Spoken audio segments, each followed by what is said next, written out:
भुनक्तु सह वीर्यङ्करवावहै तेजस्विनावधीतमस्तु मा विद्विषावहै। ओम शांति शांति शांति। हरि ओम श्री गुरुभ्यो नमः। हरि ओम।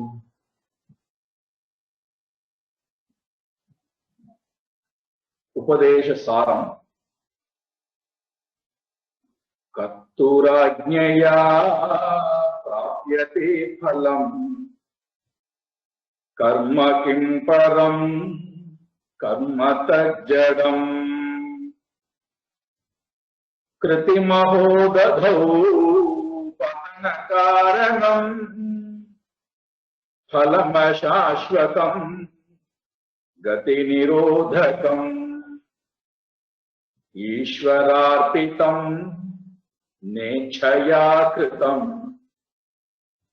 चित्तशोधकम् मुक्ति साधकम् कायवाग्मने कार्यमुत्तमम् पूजनं जप चिन्तनं क्रमा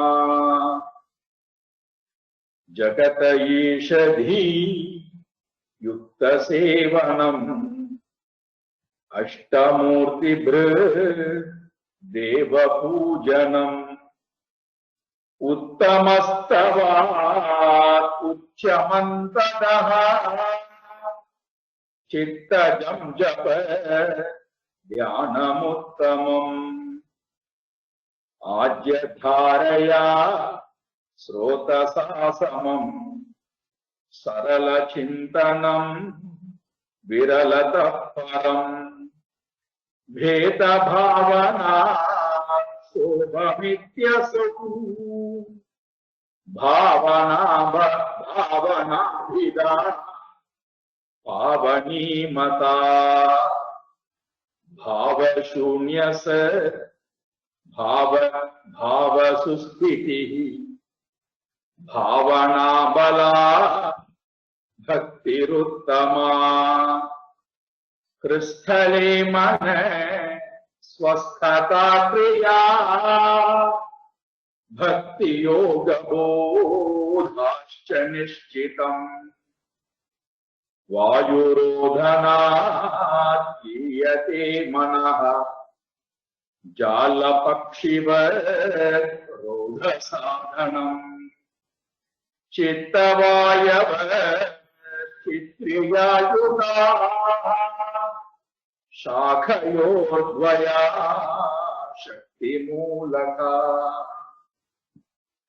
लय विनाशने उभयरोधने लयगतं पुनर्भवति नोऽमृतम् प्राणबन्धनात्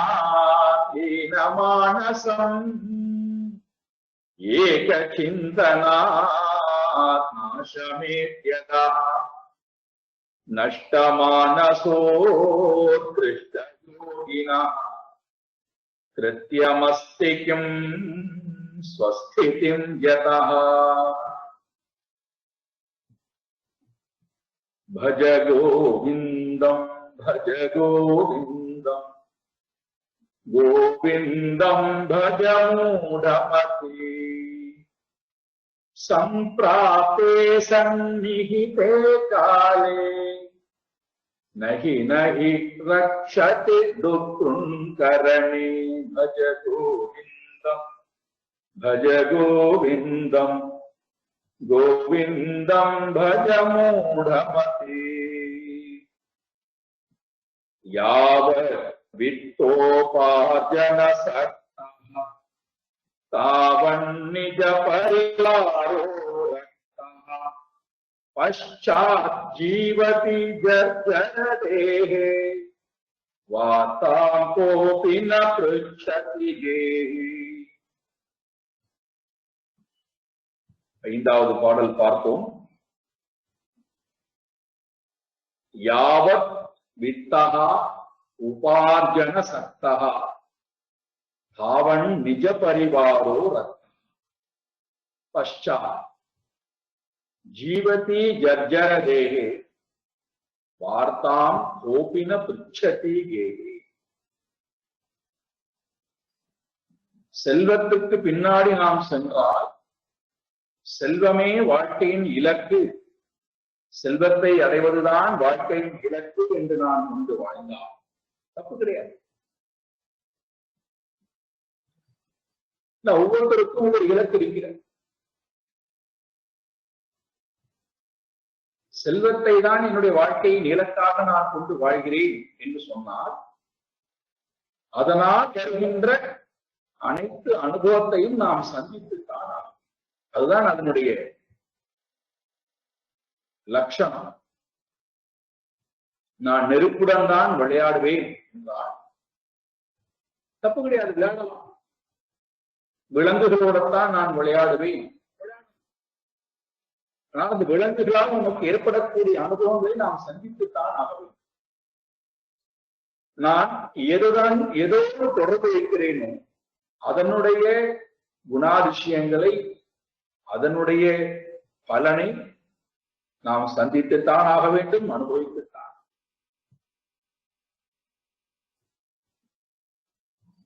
நான் தொடர்பு வைப்பது எனக்கு மன நிறைவை கொடுக்கக்கூடியதா, மனதில் இருக்கின்ற தோஷங்களை எல்லாம் நீக்கக்கூடியதா என்று நான் ஆராய்ந்து பார்த்தால்தான் நான் புத்திசாலி. நான் தொடர்பு வைக்கக்கூடிய பொருள் எனக்கு நான் எதிர்பார்க்கின்ற பலனுக்கு விரோதமாக என்னுடைய மனதிலே வேறு விதமான எண்ண அலைகளை, அதிர்வுகளை ஏற்படுத்தியது என்றால் அப்பொழுதுதான் நான் பகுத்து பார்க்கக்கூடிய இடத்திலே இருக்கின்றேன். அந்த வகையிலே அர்த்தத்துக்கு பின்னாடி நான் செல்கிறேன், அர்த்தத்தை அதிகமாக சம்பாதிக்கின்றேன், அர்த்தத்தை அடைவதே வாழ்க்கையின் குறிக்கோள். உலகத்தில் இருக்கக்கூடிய எல்லா செல்வங்களையும் நான் கைவரப்பட வேண்டும் போகலாம், எல்லாவற்றையும் நாம் சேர்த்துக் கொள்ளலாம். ஆனால் அதிலிருந்து நமக்கு என்ன கிடைக்கின்றது, என்ன அனுபவங்கள் கிடைக்கின்றது என்றால் நாம் கண்கூடாக பார்க்கக்கூடிய அனுபவங்கள் நம் வீட்டிலிருந்தே துவங்குகிறதுங்கிறார். என்ன அனுபவம்? செல்வத்தை நாம் சேர்த்து கொண்டு வரக்கூடிய தகுதி இருக்கின்ற வரை உப ஆர்ஜன சக்தா யாவத் வித்தா, எதுவரை நமக்கு செல்வங்களை எல்லாம் எடுத்துக்கொண்டு வரக்கூடிய, சேர்த்து கொண்டு வரக்கூடிய அருகதை இருக்கிறதோ அதுவரையே நிஜ பரிவாரகா ரத்தா, சுற்றுப்புறங்கள் நம்மை விரும்புகிறது, நம்மை குஷலம் விசாரிக்கிறார்கள், நம்மை அன்புடன் நடத்துகிறார்கள். எதுவரைக்கும் செல்வத்தை நான் சேர்த்து வைத்துக் கொண்டு செல்வத்தை சேர்க்கக்கூடிய அருகதை இருக்கின்றன. நம்ம கூட பேச்சு வழக்கிலே சொல்லுவோம் அல்லவா, நம்மிடம் பிரிமானம் இருந்தால்தான் நம்மை பார்க்க குழந்தைகள் வருவார்கள், சுற்றுப்புறங்கள் வரும். அப்ப நாம எதற்கு மரியாதை கொடுத்து வைத்திருக்கிறோம் என்றால் செல்வத்துக்கு தான் மரியாதை கொடுத்து, செல்வத்தை கொண்டுதான் என்னை எல்லோரும் விரும்புகிறார்கள், ஆகினாலே செல்வத்தை கொண்டு நான் அந்த உலகத்திடத்திலிருந்து அங்கீகாரத்தை. அப்போ நமக்கு அங்கீகாரம் அல்ல, அது செல்வத்திற்காக கொடுக்கப்படுகின்ற அந்த செல்வத்தை சேர்க்கக்கூடிய அருகதை போய்விட்டால் கட்டாயம் போய்விடுங்கிறார். ரொம்ப அனுபவபூர்வமா பேசுறார். எதுவரைக்கும் உனக்கு இந்த சக்தி உடலிலும் மனதிலும் அறிவிலும் இருக்கின்றதோ அதுவரையே உன்னுடன் சுற்றத்தார்கள் இருப்பார்கள், நண்பர்கள் இருப்பார்கள். பிறகு பஷ்சாத், பிறகு ஜர்ஜர தேகே, எப்பொழுது தேகத்திலே வயோதிகமானது வருகிறதோ, யாருக்கு? ஜீவதி, வசித்துக் கொண்டிருக்கக்கூடிய தேகத்திலே வசித்துக் கொண்டிருக்கக்கூடிய ஜீவனுக்கு, தேகிக்கு. ஜர்ஜரஹா, வயோதிகமானது எப்பொழுது தோன்றிவிட்டதோ, உடல் நைந்து போனதற்கு பிறகு, இனிமேல் இவனால் எந்த முயற்சியும் எடுக்க முடியாது, இவனால் எந்த பிரயோஜனமும் இல்லை என்று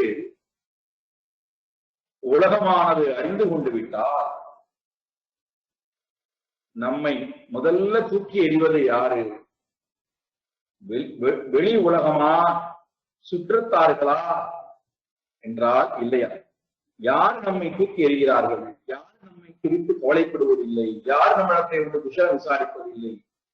கேகே, நம்மோடு வசிக்கக்கூடிய, நம் வீட்டிலே வசிக்கக்கூடிய நம்முடைய இரத்த சம்பந்தப்பட்ட உறவுகள், நம்முடன் வாழக்கூடியவர்கள். ஏகே கோபின பிரிச்சதி, வீட்டில் வசிக்கக்கூடிய ஒருவரும் கூட, கோபி ஒருவரும் கூட, வார்த்தாம் ந பிரிச்சதி, ஒருவரும் கூட நம்மை குறித்து விசாரிப்பதில்லை, நம்மை குறித்து அன்போட விசாரணை செய்வதோ, உதவி செய்வதோ, இனிமையாக பேசுதலோ, இனிமையாக நடத்துதலோ எதுவும் இல்லாத ஒரு காட்சியை நாம் பார்க்கிறோம். இதன் மூலமாக என்ன சொல்ல வருகிறார்? செல்வத்தை சேர்க்காதேன்னு சொல்ல வருகிறார், செல்வத்துக்கு பின்னாடி போகாதே என்று சொல்ல வருகிறார். செல்வம் எல்லாம் வாழ்க்கையில இந்த மாதிரி தோஷத்தை கொடுக்கக்கூடியது ஆகினாலே செல்வத்தை எல்லாவற்றையும் விட்டு விட்டு சன்னியாசிகளை போல பிக்ஷை எடுத்து வாழ சொல்கிறாரா என்றால், மூன்றாவது வரி, நான்காவது வரி அதற்கு கொடுக்க போறார். அதனால இந்த கேள்விக்கு அங்க விடைய விஷயம். இங்கு இப்போது நாம் செய்து கொண்டிருப்பது, செல்வம்தான் வாழ்க்கையின் எனக்கு இலக்கு, புருஷார்த்தம் செல்வம்தான் வாழ்க்கையின் இலக்கு என்றால், இந்த செல்வத்தினாலே வருகின்ற தோஷங்களை எல்லாம் நாம் ஆராய்ந்து, அதில் இருக்கக்கூடிய நன்மை தீமைகளை எல்லாம் ஆராய்ந்து, அதில் இருக்கின்ற நன்மையை எடுத்துக்கொண்டு தீமைகளை எல்லாம் விட்டுவிட்டு என்னுடைய மனம் அடுத்த படிக்கு போவதற்காக நான் செய்யக்கூடிய முயற்சி. அதனால்தான் மோக முத்திரம். முத்திரம் என்றால் சம்மன். திரும்ப திரும்ப திரும்ப அறிவுக்கு மோகம், செல்வத்தால் வருகின்ற மோகத்தை அறிவு என்கின்ற பகுத்தறிந்து பார்த்தல்ங்கிற சம்மட்டியை கொண்டு அடிக்கிறோம். அந்த வேலையை தான் பண்ணிட்டு. அப்போ மூட, இரண்டாவது பாடல முதல் வரி என்ன சொல்லப்பட்டது? மூட ஜகீஹி, மூடனே விட்டு விடு, திறந்து விடு. இதை தன ஆகம திருஷ்ணா, செல்வங்கள் அதிகமாக வந்து சேர வேண்டும் என்கின்ற பேராசையை ஜகிஹி, மனதில் இருந்து விட்டு விடவில்லை என்றால் என்னாகும்? 29வது பாடல்ல முதல்ல பார்த்தோம், அர்த்தம் நாஸ்தி ததா சுகலேஷா சத்யம் புத்ராத் அபி தன பாஜா பீதி. அங்கே 3 சொன்னார். இதுதான் உலகத்துல எல்லா இடத்திலும் உண்டான நியதி, சர்வத்ர ஏஷா விகிதாரி. இந்த பாடல் என்ன சொல்லுகிறார்? நாம் செல்வங்களை எல்லாம் சேர்க்கக்கூடிய தகுதி இருந்தால் பொழுது நம்மை நோக்கி எல்லோரும் வருவார்கள், குஷலம் விசாரிப்பார்கள், சுற்றம் கூட இருக்கும். செல்வங்களை சேர்க்கக்கூடிய தகுதி போய்விட்டால் சுற்றமும் போய்விடும், எல்லோரும் குஷலம் விசாரித்தலும் போய்விடும். ஆகையினாலே மூடமனமே கோவிந்தம் பஜே, கோவிந்தம் பஜே.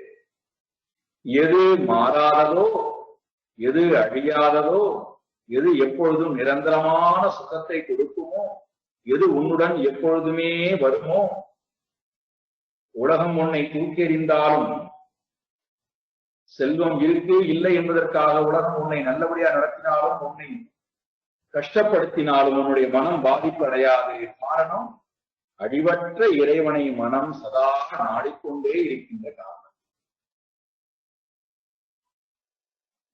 அழிவற்ற இறைவனை, அதனால்தான் திருவள்ளுவர் சொல்றார், பிறவி பெருங்கடல் நீந்துவர் நீந்தாதா இறைவனடி சேராதா. இறைவனுடைய அடியை இந்த மனம் நாடிவிட்டால் பிறவி பெருங்கடல் நீந்தி விடலாம், இல்லாது போனால் நீந்தாதா இறைவனடி சேராதா. அப்போ திரும்ப திரும்ப திரும்ப நம்ம மனதுக்கு நான் என்ன பண்ண வேண்டுமா? நித்தியம் பாவையே, இந்த தோஷங்களை எல்லாம் ஆராய்ந்து கொண்டு விட்டு தோஷமே இல்லாத கோவிந்தனை மனதுக்கு நான் நாடுவதற்கு பயிற்சியை கொடுத்தேன். அப்படி கொடுக்காது போனால் என்னாகும்? செல்வத்தைத்தான் நான் வாழ்க்கையினுடைய தெய்வமாக கொள்வேன். அதை சேர்த்து வைப்பதிலும் இன்னும் அதிகப்படுத்துவதில்தான் வாழ்க்கையை முழுக்க நான் குறைத்து விடுவேன் என்றால் மீண்டும் அடுத்த தோஷத்தை கண் முன்னாடி கொண்டு வந்து காட்டுகிறார். செல்வம்தான் வாழ்க்கையின் இலக்கு என்று வைத்துக் கொண்டு விட்டால் என்ன ஆகுமாம்? ரொம்ப அழகான பாடல். இந்த தோஷங்களை எல்லாம் நாம் கட்டாயம் சந்திக்க வேண்டிய இடத்திலே இருப்போம். என்ன தோஷம்? 11வது பாடலிலே நமக்கு என்னென்னலாம் இந்த உலகத்திலே நேரடியாக நாம் பலன்களை அனுபவிக்கின்றோமோ அர்த்தத்தினாலே அந்த பலன்களை எல்லாம் நேரடியாக கண்முன்னாடி கொண்டு காட்டுறார். 11வது பாடல். மாகுரு தன ஜன யௌவன கர்வம் ஹரதி நிமேஷாத் காலக சர்வம் மாயாமயமிதமகிலம் புத்வா பிரம்மபதம் த்வம் பிரவிஷ விதித்வா பஜ கோவிந்தம் பஜ கோவிந்தம் கோவிந்தம் பஜ மூடமதே கோவிந்தம் பஜ மூடமதே.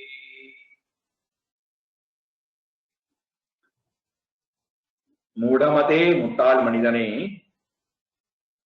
செல்வத்தை வாழ்க்கையின் இலக்காக நீ கொண்டு போனால் என்ன ஆகும்? இங்கே சொல்லுகிறார். முதல் வரியிலே 2வது பாதம். சர்வம் ஹரதி, சர்வம் அனைத்தையும், ஹரதி எடுத்துக்கொண்டு போய்விடுவார். சர்வம் ஹரதி, அனைத்தும் எடுத்துக்கொண்டு போகும். உணவாமே பார்க்கும் அல்லவா? நாசவத்துவம், அழிவு. ஒன்று நாம் அதை விட்டு போயாக வேண்டும், அல்லது நம்மை விட்டு அது. சர்வம் அனைத்து செல்வங்களும் நம்மை விட்டு கட்டாயம் போய் ஆக வேண்டும். சர்வம் ஹரதி, அனைத்தும் ஹரதி எடுத்துக்கொண்டு போகப்படுகிறது. யாரால்? காலஹா, காலன் என்றால் நேரத்துக்கு உட்பட்டு நம்முடைய இன்பங்கள் தோன்றுகிறது. காலம் என்றால் நேரம் ஒரு அர்த்தம். காலத்துக்கு உட்பட்டு நம்முடைய இன்பங்கள் தோன்றுகிறது. காலத்துக்கு உட்பட்டே அழிவதை கண்கூடாக பார். இது நமக்கு காலம் என்பதற்கு முதல்ல புரிந்து கொள்ள வேண்டிய லட்சம். காலம்னா இங்க யமன் எப்போ வரப்போறான்னு நினைச்சுக்கோங்க. நாம் அனுபவிக்கக்கூடிய எல்லா அனுபவங்களும் பார்த்தா காலத்துக்கு உட்பட்டு தோன்றுகிறது. காலத்துக்கு உட்பட்டே அது வேகமாக அழிந்து கொண்டே போகும். அதனால்தான் தோன்றியவை அனைத்தும் தோன்றிய நிமிடத்திலிருந்து அழிவை நோக்கித்தான் போகும். நமக்கு தெரியவில்லை. அதனால்தான் பிரவாக நித்தியத்துவம்னு சொல்வார். பிரவாக நித்தியம் என்றால் ஜலமானது பிரவாகமா ஓடிக்கொண்டே இருக்கிறது. ஆனா அது அழிந்து கொண்டுதான் இருக்கு. நமக்கு என்ன நினைக்கிறோம் என்றால் அது அழியாமல் ஓடிக்கொண்டு நினைக்கிறோம். ஜலம் தொடர்ந்து அழிந்து கொண்டே, ஒரு முறை நாம் முங்கி எழுந்து விட்டால் ஓடுகின்ற நதியிலே நம்மை தொட்ட ஜலம் மீண்டும் வருவதில்லை. வேறு ஜலத்தில் நாம் முங்கி ஆக வேண்டும். அதே போல அனுபவங்கள், செல்வத்தால் வருகின்ற அனுபவங்கள் அனைத்தும், செல்வங்கள் அனைத்தும் ஒரு நிமிட பொழுதிலே ஹரதி அபகரிக்கப்படுகிறது. யாரால்? காலா. நேரத்துக்கு உட்பட்டு தோன்றுகின்ற அனுபவங்கள் நேரத்துக்கு உட்பட்டே அழிந்து கொண்டு போகிறது.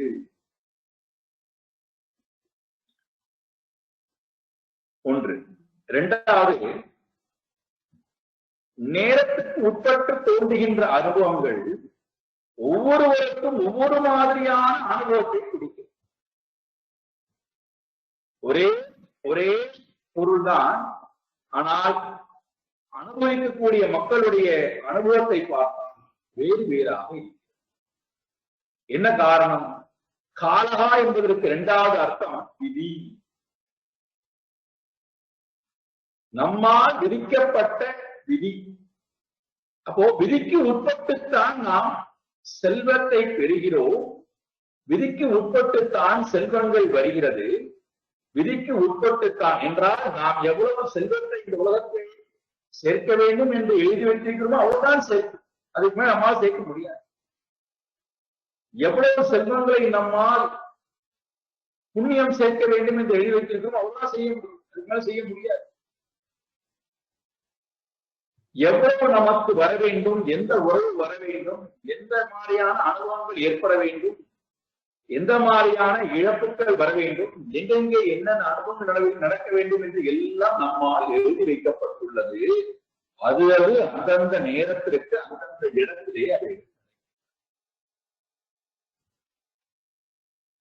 ஒருவருக்கு ஏற்படுகின்ற அனுபவம் இன்னொருவருக்கு இல்லை. ஒரு பொருள் கொடுக்கின்ற சந்தோஷம் இன்னொருவருக்கு அதே செல்வத்தை கொடுப்பதில்லை.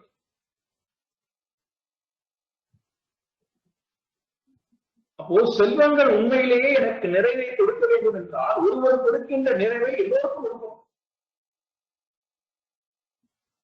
செல்வங்கள் ஒருவனுக்கு பாதுகாப்பு உணர்வை கொடுக்கின்றது என்றால் உலகத்திற்கு எல்லா செல்வங்களுக்கும் பாதுகாப்பு உணர்வை அது கொடுக்கும். செல்வமானது சந்தோஷத்தை கொடுக்கின்றது என்றால் எல்லா ஜீவராசிக்கும் செல்வம் கொடுக்கப்பட வேண்டும்.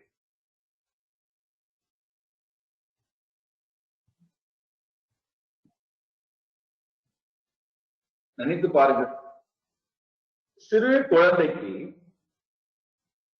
பிறந்த குழந்தை, தவழ்ந்து வருகின்ற குழந்தை,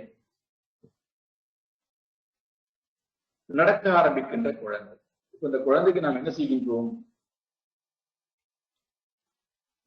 விதவிதமான வஸ்திரங்களை, அழகான வஸ்திரங்களை எல்லாம் போட்டு அழுகுவார்.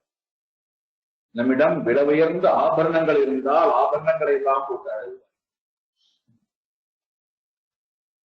கழுத்திலே அந்த குழந்தைக்கு ஒரு அற்புதமான ஒரு மாலை.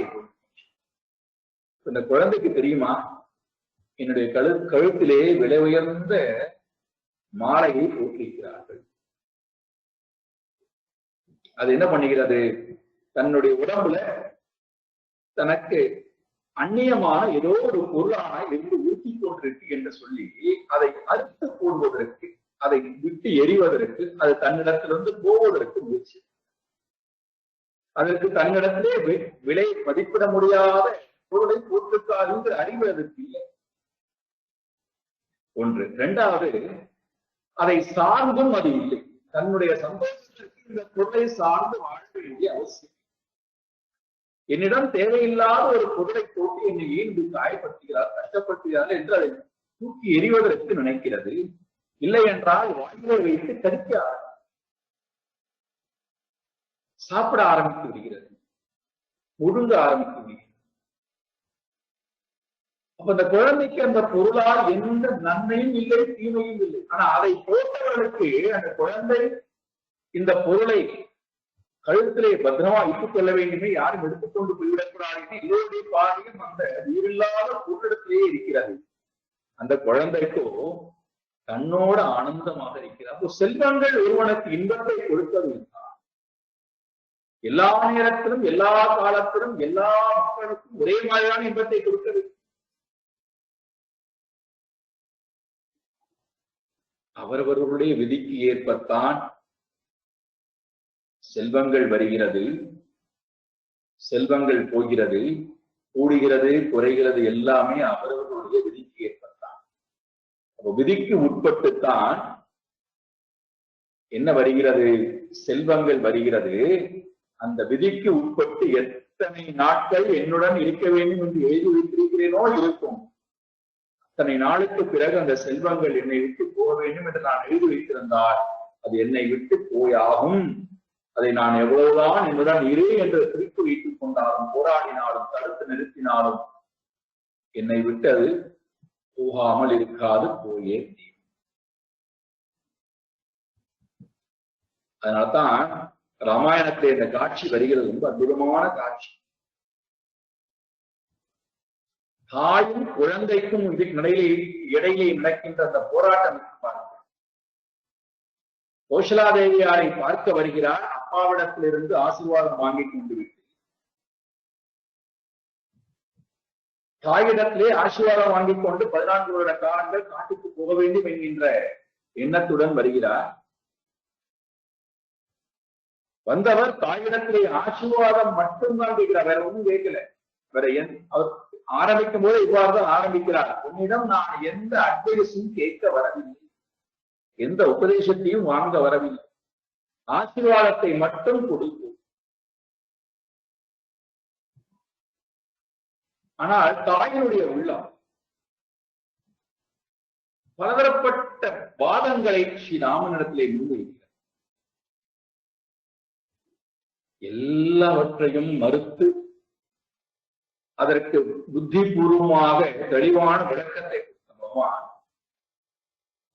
ஆசீர்வாதம் செய்யுங்கள், நேரம் ஆகிவிட்டது, நான் போயாக வேண்டும், வேற எதையும் பேசுவதற்கு நேரம் இல்லை, என்னை ஆசீர்வதித்து அனுப்பி வையுங்கள். அப்போ கோசலாதேவி சொல்லுகிறாராம் ஸ்ரீராமனை பார்த்து, உலகத்திலேயே ரொம்ப வலிமையான உறவு என்றால் தாய் குழந்தை உறவு.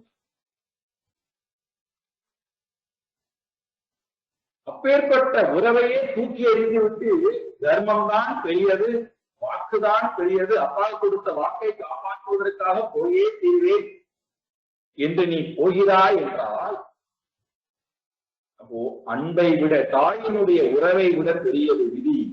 அந்த விதியை யாராலும் தடுத்து நிறுத்த முடியாது ஸ்ரீராமா. ஆகினாலே நீ சந்தோஷமா போயிட்டு வா, என்னுடைய ஆசீர்வாதம் உனக்கு.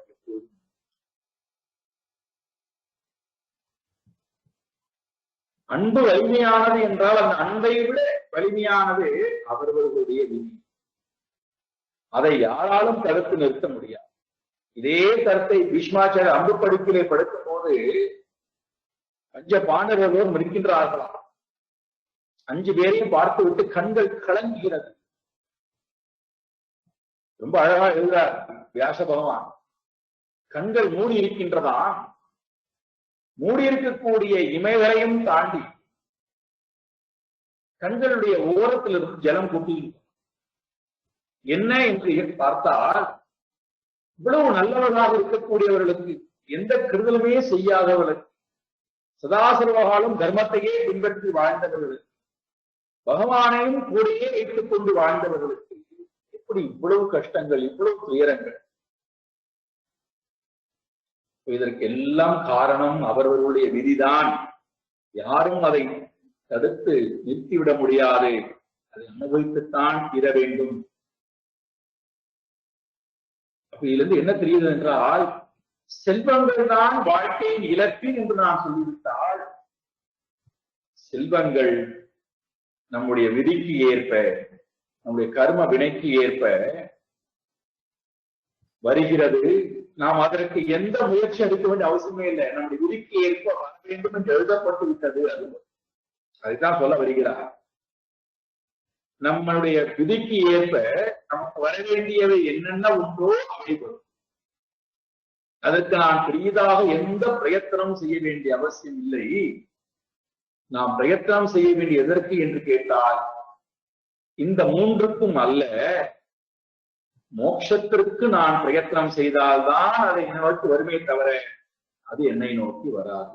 மற்ற 3ம் விதியினுடைய வசத்திற்கு ஏற்ப வரும், நிற்கும், போயாக வேண்டும். ஆனால் மோட்சம் அவ்வாறு அல்ல. இதற்கு நான் பிரயத்தனப்பட்டே ஆக வேண்டும். பிரயத்தனப்படாமல் தானாக எல்லாம் நடந்து விடுமா என்றார். பாருங்களேன்,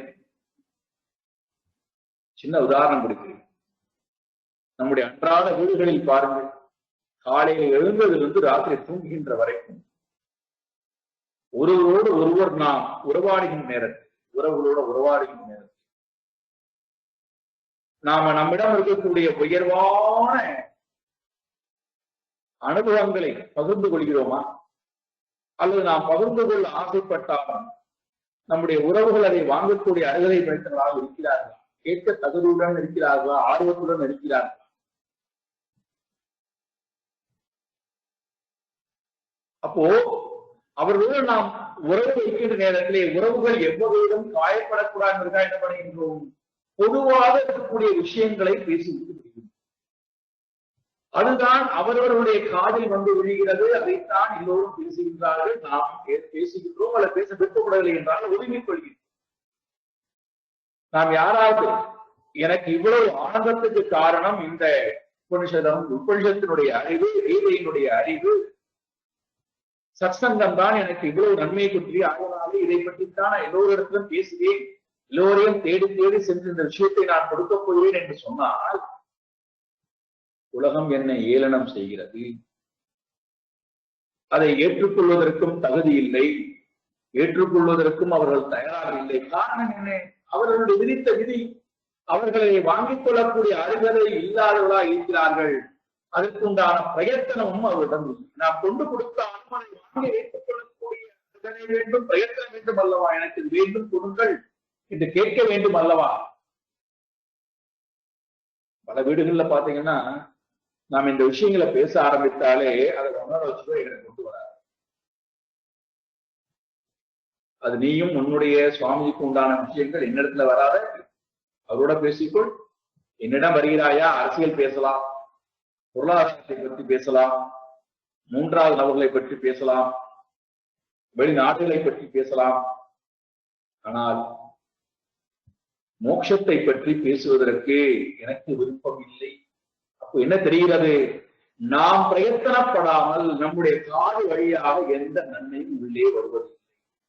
நாம் பிரயத்தனப்படாமல் நம்முடைய நாக்கானது இறைவனை பாடுவதோ பேசுவதோ பகவானுடைய ரசத்தை ருசிப்பதோ கிடையாது. நாம் நினைக்காமல் விருப்பப்படாமல் நம்முடைய மனம் இறைவனை தியானிப்பது இல்லை. நாம் என்ன சொல்லிக் கொண்டிருக்கிறோம்?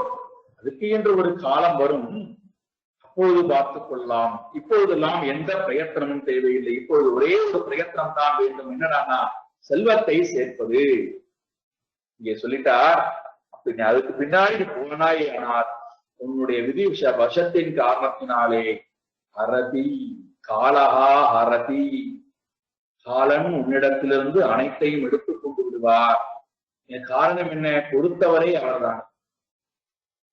இன்னொரு அர்த்தம் காலன் என்பதற்கு ஈஸ்வரன் என்ற அர்த்தம், கர்மபல தாத்தா என்ற அர்த்தம். கர்மத்தினுடைய பலனை கொடுத்தவன் கர்மத்தினுடைய பலனை எடுத்துக் கொண்டு விடுகின்றான். கர்மத்தினுடைய பலனை அவன் கொடுக்கிறான் என்றால் நாம் செய்ததனுடைய செயல்பாட்டுக்கு ஏற்ற கர்மத்தினுடைய பலன் கொடுக்க, ஏதோ அவன் நமக்காக கொடுத்துக் கொண்டிருக்கிறான் அன்னைக்கு கூட. அவருக்கு வேற வேலை இல்லையா? நாம் செய்ததனுடைய கர்மத்துக்கு உண்டான பலனை பரமாத்மா நமக்கு தகுதிக்கு ஏற்ப கொடுத்து கொண்டே இருக்கிறார். அந்த கர்மத்தினுடைய பலனை நாம் என்ன செய்கிறோம்? மீண்டும் கர்மத்தை கொண்டு அந்த பலனை எல்லாம் அனுபவிக்கின்றோம், அதிகப்படுத்துகின்றோம், குறைக்கின்றோம், இல்லாது செய்வதற்கு முயற்சி அளிக்கின்றோம். இதெல்லாம் நம்முடைய முயற்சியில இருக்கு. புருஷா இறைவனுடைய வேலை என்னன்னா நமக்கு கர்மத்தினுடைய வினையை, கர்மத்தினுடைய பலனை நாம் செய்த கர்மத்துக்கு ஏற்ப அவர் கொடுக்கிறார். அதே போல கொடுத்தவருக்கு என்ன அருகதை இருக்கிறது? ஹரதி, எடுத்துக் கொள்வதற்கும், சர்வம் ஹரத், அனைத்தையும் எடுத்துக்கொள்ள அதிகாரம் இருக்கிறது. அப்ப கொடுத்தவனுக்கு எடுத்துக்கொள்ளக்கூடிய அருகதை இருக்கின்றது என்றால் நான் என்ன செய்ய வேண்டும்?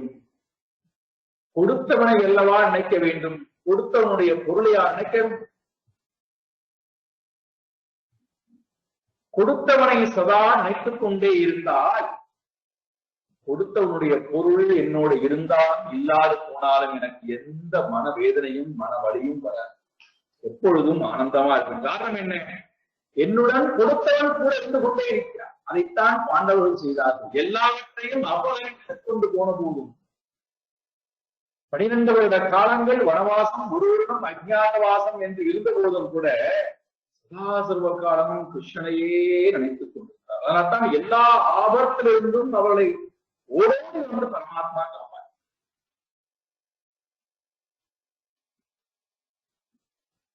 தீன தயாளன் ஆபத் பாந்தம்.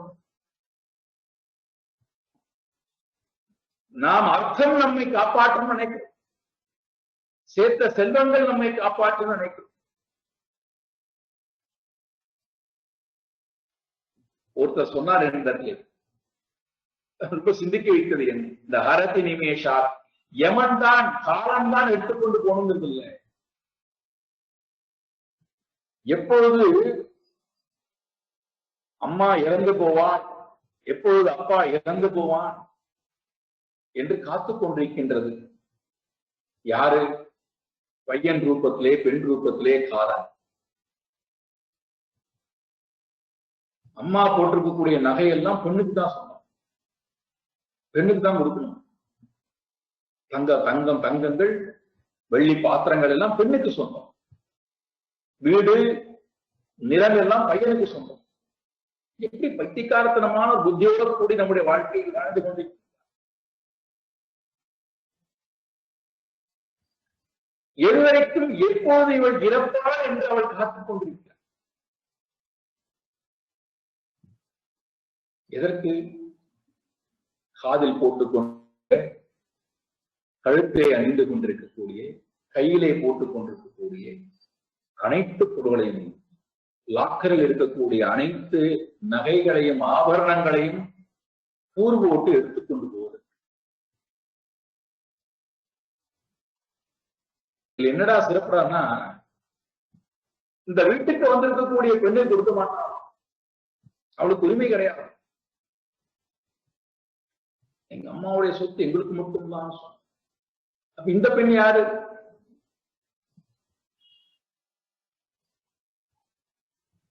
அப்ப இவ்வளவுதான் நம்முடைய வாழ்க்கையில நாம் கொடுக்கின்ற மரியாதையா, அன்பா?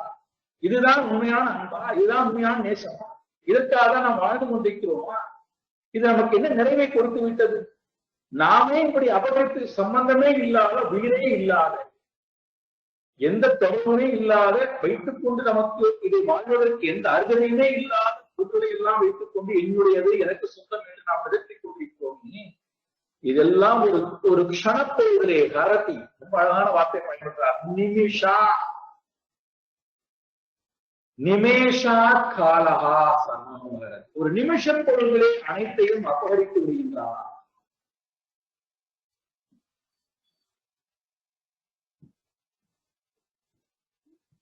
ஒரு நிமிஷம்தான் அனைத்தும் எடுத்துக்கொண்டு போகப்படுகிறது. இவ்வளவு காலங்கள் நான் வாழ்க்கையை விரயம் செய்துவிட்டு ஒரு நிமிட பொழுதில் நான் இழக்கப் போகின்ற செல்வத்திற்கு பின்னாடி என்னுடைய வாழ்க்கையை நான் தொலைத்து மீண்டும் எனக்கு ஒரு வாழ்க்கை கிடைக்குமா? மீண்டும் இதை போல நல்ல ஒரு ஆரோக்கியமான ஒரு பிறவி எனக்கு கிடைக்குமா? மீண்டும் என்னுடைய மனம் இதை போல ஆரோக்கியமாக சிந்திக்கக்கூடிய அறிவு படைத்ததாக இருக்குமா? நல்ல குலம், நல்ல நல்ல உயர்வான வாழ்க்கை கிடைக்குமா? தெரியாது. அப்போதைக்கு இப்போதே சொல்லி வைத்தேன் நாராயணா என்ன.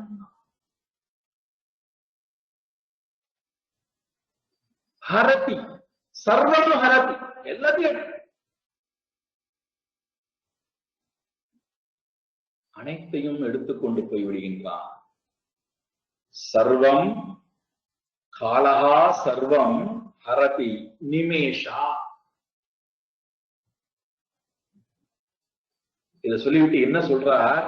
மனமே கர்வம் மா குரு. முதல் பதம் 11வது பாடலிலே சர்வம் கர்வம் மா குரு. அனைத்து செல்வத்தின் கண்டு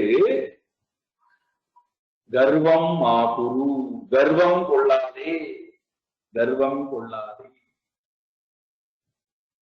எனக்கு நல்ல மனைவி இருக்கிறாள், எனக்கு நல்ல குழந்தைகள் இருக்கிறது, எனக்கு நல்ல உறவுகள் இருக்கிறது, நான் நல்ல சூழ்நிலையிலே வாழ்கிறேன், நல்ல குலத்திலே பிறந்திருக்கின்றேன், நல்ல அழகு உடையவனாக, அறிவு உடையவனாக, ஆற்றல் உடையவனாக இருக்கின்றேன், நல்ல சிந்தனை உடையவனாக இருக்கின்றேன், நல்ல குணங்கள் உடையவனாக இருக்கின்றேன், நல்ல பண்பாளனாக இருக்கின்றேன், நல்ல தர்மியாக இருக்கின்றேன், நல்ல பாடகனாக இருக்கின்றேன், நல்ல பேச்சாற்றல் உடையவனாக இருக்கின்றேன், நல்ல பக்தனாக இருக்கின்றேன். மா கர்வம், மா கர்வம், மா குரு. மா என்றால் செய்ய வேண்டாம், குரு என்றால் செய்தல், மா குரு என்றால் செய்ய வேண்டாம். எதை? கர்வம் மா. எதுல கர்வம் வேண்டாங்கிறார்? 3 பொருள் எடுத்துக்கிறார். இந்த 3 பொருளும் தான் பெரிய கர்வத்துக்கு காரணமாகும். இதுல இருந்துதான் மற்ற எல்லா பொருள்களிடத்திலும் கர்வம் வருகிறது. மற்ற எல்லா பொருள்களும் இந்த கர்வத்தை கொண்டுதான் வருகின்றன, இந்த பொருளை கொண்டுதான் வருகிறது. இந்த 3ம் தான் எல்லா கர்வத்துக்கும் காரணம். என்ன அந்த பொருள்? தன, ஜன, யௌவன. தனம் செல்வங்கள், அப்பா அம்மா நமக்கு கொடுத்த செல்வங்கள், தாத்தா பாட்டியினுடைய பரம்பரை செல்வம், நம்மால் முயற்சி எடுத்து பெறப்பட்ட செல்வங்கள் எல்லாம் சேர்ந்த ஒரு வார்த்தை தனம். அதன்பால் கர்வம் கொள்ளாதே. அப்போ கர்வம் வரும் என்பது தெரிகிறது. செல்வங்கள் வர வர கர்வம் வருகிறது. அது எந்த செல்வமானா இருக்கலாம். அதுல ரொம்ப கொடூரமான கர்வம் அறிவு செல்வம். அதன்பாலும் கர்வம் கொள்ளாதே. தனம். 2வது ஜனம், பையன், மனைவி, பேரக்குழந்தைகள், கணவன், நல்ல நல்ல நல்ல குலம், நல்ல உறவுகள், நல்ல நட்பு. இதெல்லாம் ஜனங்கள் என்றால் அவர்கள் என்னுடன் இருக்கும் போது எனக்கு ஏற்படக்கூடிய கர்வம், அதையும் கொள்ளாதே. காரணம், சர்வம் ஹரதி காலஹா நிமேஷா. ஒரு நிமிட பொழுதிலே இவை அனைத்தும் அபகரிக்கப்படும், எடுத்துக்கொண்டு போகப்படும்.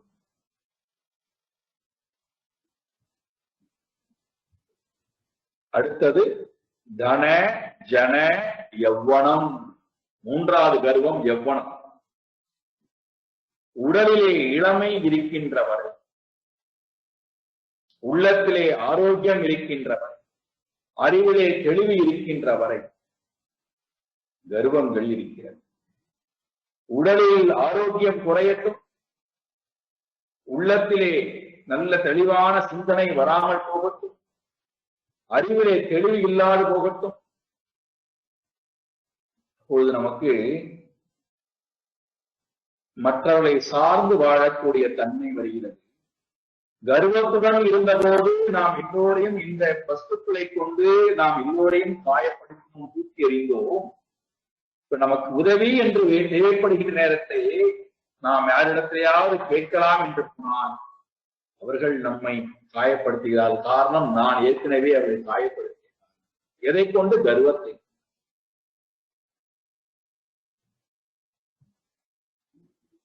அதனால்தான் ரொம்ப வேடிக்கையாக அதே நேரத்திலே சிந்திக்கும்படியாக ஒரு சம்பவமானது புராணங்களிலே சொல்லப்படும். இதிகாசங்கள், புராணங்கள் இட்டுக்கதைகளாக நமக்கு இருந்தாலும் கூட நம்மால் ஏற்புடையதாக ஏற்றுக்கொள்வதற்கு, அறிவை கொண்டு ஏற்றுக்கொள்வதற்கு இல்லாமல் போனாலும் கூட கதைகள் அங்கே முக்கியம் அல்ல. அந்த கதைகளுக்காக சொல்லப்பட்டிருக்கக்கூடிய உபமானங்கள் முக்கியம் அல்ல. அதுக்கு பின்னாடி இருக்கக்கூடிய வேதாந்த ஞானம் உட்படும். அது புரியாமல் போனால் அந்த கதைகளிடத்தில் இருக்கக்கூடிய புனையப்பட்டிருக்கக்கூடிய கதாபாத்திரங்கள் எல்லாம் நமக்கு ரொம்ப ரொம்ப அருவருக்க தகுந்ததாக இருக்கும். அதை கொண்டுதான் நம்மையும் நம்முடைய கலாச்சாரத்தையும் நம்முடைய உயர்ந்த சாஸ்திரத்தினுடைய அறிவையும் ரொம்ப கொச்சைப்படுத்துகிறார்கள். காரணம் என்ன? இந்த புனையப்பட்டிருக்கக்கூடிய கதாபாத்திரங்கள், கதைகள், சம்பவங்கள், அதை கொண்டு நம்மை ஏளனம் செய்கிறார்கள். காரணம், அவளுக்கு பின்னாடி மறைந்திருக்கக்கூடிய வேதாந்த தத்துவமானது புரியும்.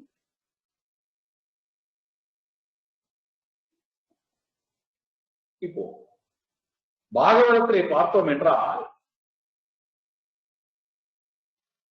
ஆழ்ந்த ஜலம், தடாகம், ரொம்ப மிகுந்த ஆழத்துடன் கூடிய தடாகத்திலே ஜலம் குடிக்கலாம் என்று வந்து இறங்கிய யானையினுடைய தலைவனாக இருக்கக்கூடிய கஜேந்திரன்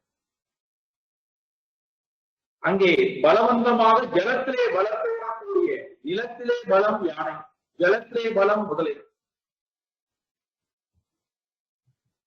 மிகவும் பலசாலியாக இருக்கக்கூடிய முதலையானது யானையினுடைய காலை பிடித்துக் கொண்டு பலவந்தமாக உள்ளே.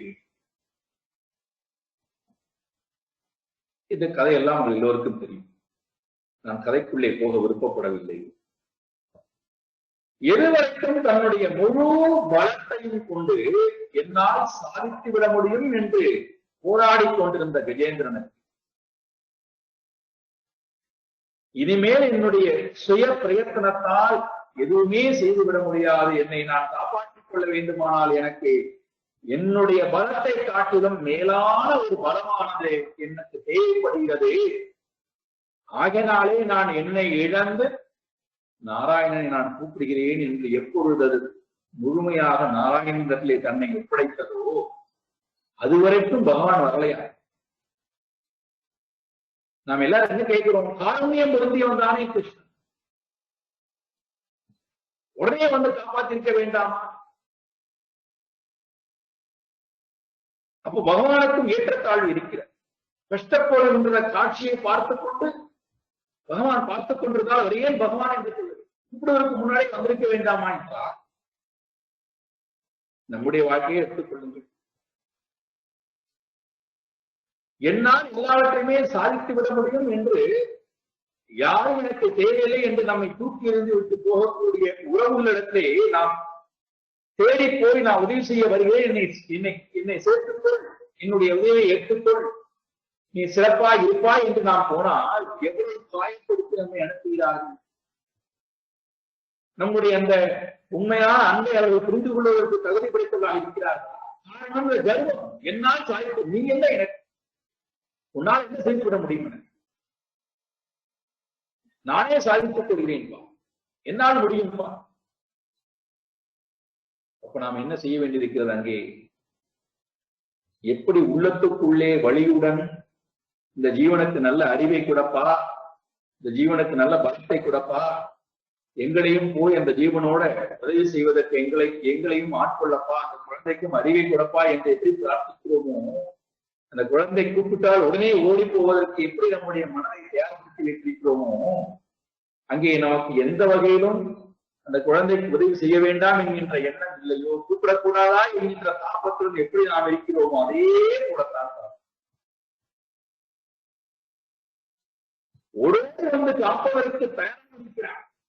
ஆனால் நாம் நம்முடைய கர்வத்தை கொண்டு, காரணம் எவ்வள கர்வம், என்னால் சாதித்துவிடும், நான் இளைஞன், என்னால் என்ன சாதிக்க முடியாது, இவ்வளவு சாதித்திருக்கிறேன், இன்னும் இவ்வளவு சாதிக்க இருக்கின்றது, நான் இதை சாதிப்பேன், அதை சாதிப்பேன், அதை செய்து முடித்து விட்டேன், இதை செய்து முடித்து விட்டேன், எல்லாம் என்னால் செய்துவிட முடியும்.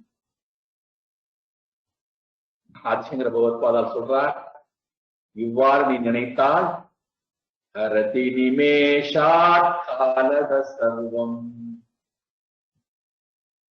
ஒரு க்ஷண பொழுதிலே இதை அனைத்தும் அபகரிக்கப்படும் அப்பா. ஆகினாலே மா குரு தன ஜன யௌவன கர்வம்,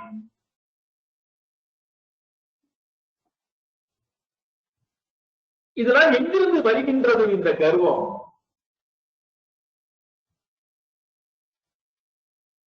இந்த கர்வமானது, கர்வத்துக்கு வந்து எங்கிருந்து, இதனுடைய காசு எங்கிருந்து வருகிறது? செல்வத்தினால் வருகிறதா, அல்லது ஜனத்தினால் வருகிறதா, அல்லது எவ்வளத்தினால் வருகிறதா என்றால் ரொம்ப அழகான வார்த்தையை பயன்படுத்துறார். 2வது வரியிலே 3வது பாகம், மாயா மயம் இதம் அகிலம். அகிலம் இவை அனைத்தும், இவை அனைத்தும் செல்வங்கள் அனைத்தும்,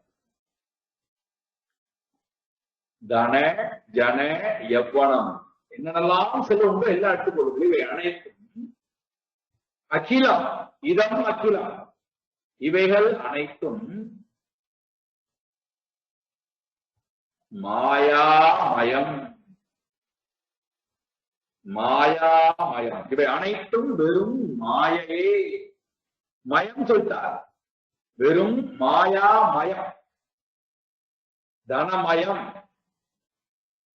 விஞ்ஞானமயம். தன்மை மயம் என்றால் தன்மை. மாயாமயம், இது வெறும் மாயாமயம். மாயானா என்ன? வெறும் கற்பனை தன்மை தான். மாயா என்பதற்கு ஒரு அர்த்தம் கற்பனை, வெறும் தோற்றமே. அதுக்கு உண்மை கிடையாது. உண்மை அல்லாத ஒன்றை உண்மை என்று எண்ண வைக்கின்ற அந்த எண்ணம் தான் மாயா. உண்மை அல்லாத ஒன்றை உண்மை என்று எண்ண வைக்கின்ற அந்த எண்ணம் இருக்கு அல்லவா, ஒரு தோற்றத்தை ஏற்படுத்துகின்றது அல்லவா, அந்த மனதில் இருக்கின்ற அந்த கற்பனையான எண்ணம் தான் மாயா. அதான் அதுக்கு உருவமே கிடையாது. அந்த கற்பனையான எண்ணத்திற்கு உருவம் கிடையாது. நாம் என்ன பண்றோம், அதற்கு ஒரு உருவத்தை கொடுக்கிறோம். திரும்ப திரும்ப திரும்ப திரும்ப எண்ணி அந்த எண்ணத்துக்கு ஒரு உயிரை கொடுத்து அந்த எண்ணத்துல ஒரு சுகம் கிடைக்குது. அதுல மயங்கி கிடைக்கும் ஒரு பெரிய போதை. நாமே ஏற்படுத்தி கொண்ட ஒரு மாயை கற்பனை தோற்றத்துல நாமே எப்படி குடிகாரம் தானே கொடுத்து தானே சுயநினைவற்று கிடைக்கின்றானோ, அதே போல செல்வங்கள் எனக்கு நிறைவை கொடுக்கும் ஒரு கற்பனையான ஒரு தோற்றத்தை ஏற்படுத்தி நானாக ஏற்படுத்தி கொண்டு அந்த கற்பனை தோற்றத்துக்குள்ளே நானாக ஒரு உலகத்தை ஏற்படுத்தி இதெல்லாம் தான் எனக்கு அங்கீகாரத்தை கொடுக்கிறது, இதெல்லாம் தான் எனக்கு பாதுகாப்பை கொடுக்கிறது என்று நானே ஒரு வரைபடத்தை ஏற்படுத்தி கொண்டு வாழ்கிறேன் அல்லவா. எப்படி 3 மணி நேரம் படம் என்பதை கற்பனையோ, அதே போல நம்முடைய எண்ணங்கள், நம்மால் ஏற்படுத்தப்பட்ட எண்ணங்கள் மாயாமயம். இல்லாத ஒன்றை இருப்பதாக எண்ணுதல், அந்த எண்ணம் தான், அந்த கற்பனையான எண்ணம் தான் நம்மை மோகிக்க வைத்து செல்வத்திடத்திலும் ஜனங்களிடத்திலும் யௌவனத்திடத்திலும் நம்மை மோகிக்க வைத்து அது கொடுக்கக்கூடிய அந்த கற்பனையான எண்ணத்திற்கு கிடைக்கக்கூடிய அங்கீகாரத்தை வைத்து இதெல்லாம் சத்தியம், உண்மை, இப்படித்தான் இருக்க வேண்டும், இப்படித்தான் வாழ வேண்டும் என்று நாமே நம்மிடத்திலே ஏற்படுத்தி கொண்ட பெரும் தடை என்ன பண்ணுகிறது, நம்மை அந்த கர்வத்திடத்திலேயே உட்கார வைக்கிறதே தவிர கர்வத்தை விட்டு விட்டு இறைவனிடத்திலே நம்மை அழைத்துக் கொண்டு போவதற்கு தயாராக.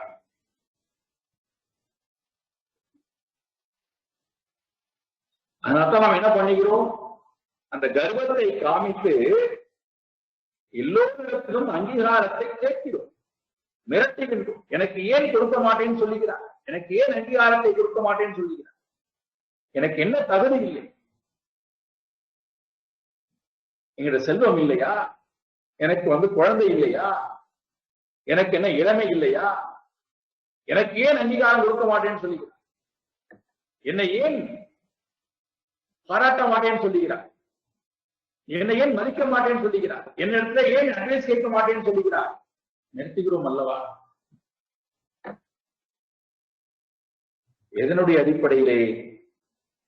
செல்வத்தின் அடிப்படையிலே அல்ல, ஜனத்தின் அடிப்படையிலே அல்ல, யௌவனத்தின் அடிப்படையிலே அல்ல, நம்முடைய மனதிலே நாம ஏற்படுத்தி கொண்ட ஒரு கற்பனை.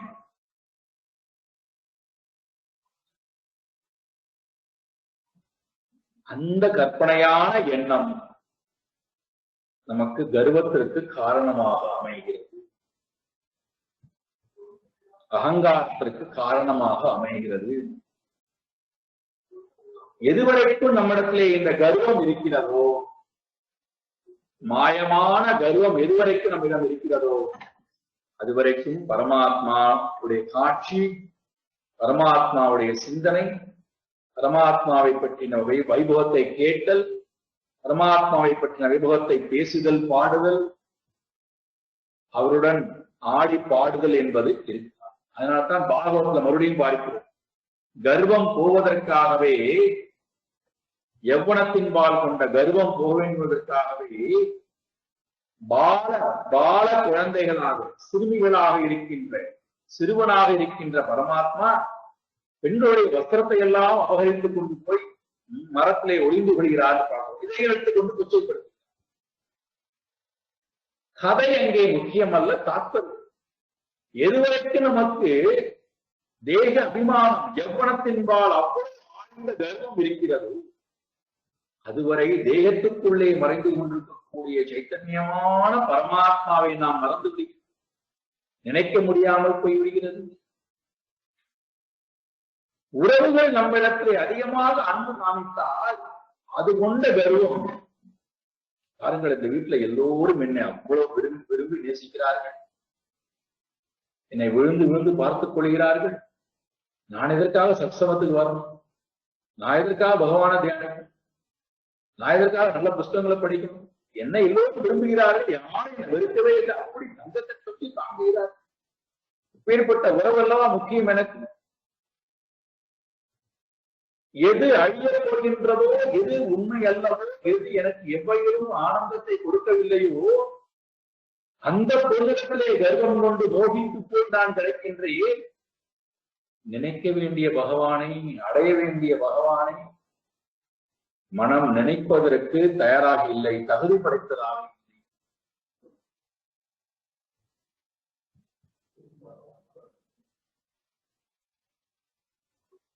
மா குரு தன ஜன யௌவன கர்ப்பம் ஹரதி நிமேஷாத் காலத சர்வம் மாயாமயமிதமகிலம்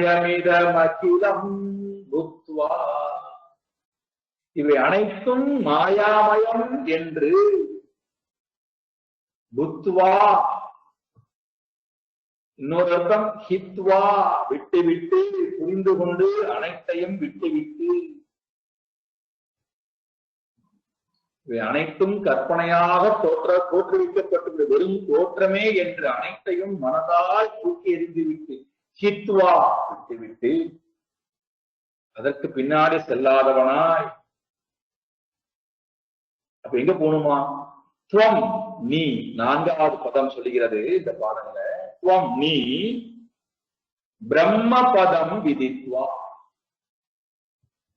பிரம்மத்தினுடைய பதத்தை, பிரம்மஸ்வரூபத்தை, பிரம்மஸ்தானத்தை, பதம் என்றால் ஸ்தானம், நான் அடைய வேண்டிய இலக்கு பிரம்மன் தான்.